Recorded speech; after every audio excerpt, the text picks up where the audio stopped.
Bonjour, présentation rapide du solénotest. Vous retrouvez un bloc d'alimentation sur le secteur qui permet d'alimenter le boîtier du solénotest sur lequel on trouve trois pinces. Ces trois pinces nous permettent de brancher la bobine en test. On retrouve l'éclateur sur lequel on va récupérer l'étincelle générée par la bobine si elle fonctionne correctement. Un bouton marche-arrêt, bouton poussoir, ça marche quand j'appuie, ça s'arrête lorsque je relâche. Un bouton rotatif qui simule un régime moteur plus ou moins rapide.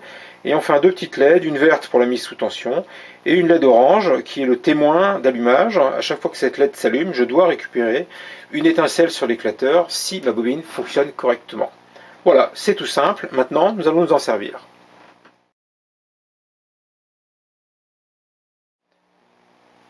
Allez, c'est parti pour faire une mesure sur une bobine de Solex.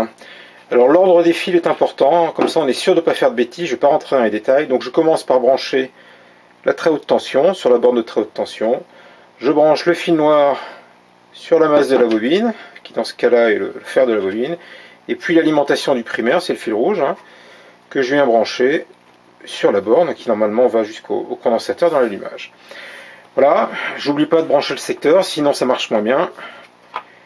L'appareil est prêt à fonctionner, il ne démarrera pas tant que je n'ai pas appuyé sur le bouton.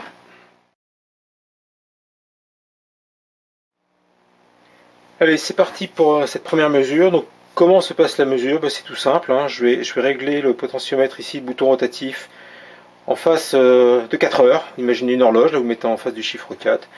Et puis je vais appuyer sur le bouton et je vais tout simplement écouter, savoir si le train d'étincelle est constant ou s'il y a des trous à l'intérieur. Vous allez entendre, ça s'entend très très bien. Allez, c'est parti, une petite démonstration sur une dizaine de secondes.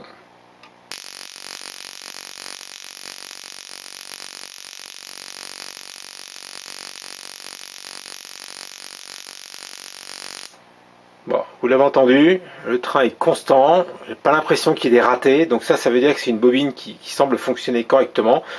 On peut vérifier, baisser gentiment la vitesse ici avec le bouton rotatif et vérifier à vitesse plus lente qu'on a bien une étincelle en face d'un allumage de la LED orange.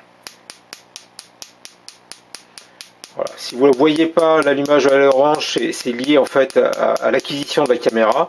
Par contre, vous entendez le clac de l'étincelle, là on ne peut pas le rater.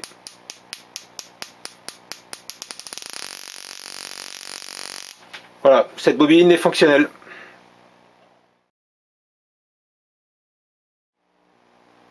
Deuxième exemple, avec cette bobine de refabrication, pas de long discours, une démonstration.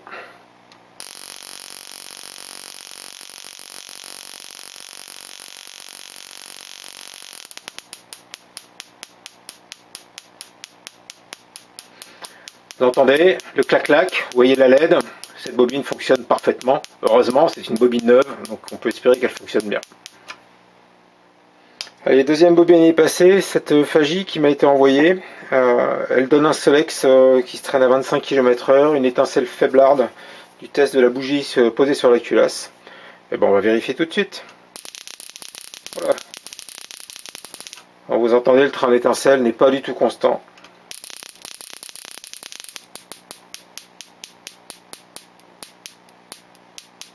Voilà, il me manque quelques étincelles lorsque je réduis le rythme, mais ça s'entend très très bien au régime. Voilà. Cette bobine, mon cher Pascal, je confirme, elle n'est pas bonne. Allez, une bobine un peu plus ancienne, de Solex toujours, donnée pour mal fonctionner sur un Solex, bien que le test à la pile, ce qu'on appelle le test à la pile, soit lui correct. Et bien on va le tester avec le solénotest. C'est parti.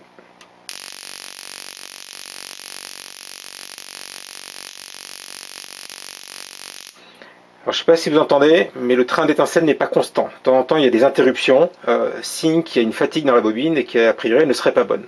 Je recommence pour que vous entendiez correctement les coupures dans le train d'étincelle.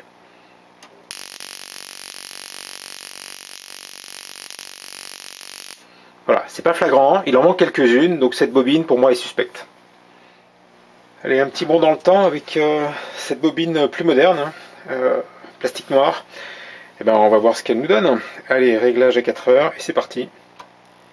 Voilà, oh là là, vous entendez? Non? Ben c'est normal, on n'entend rien.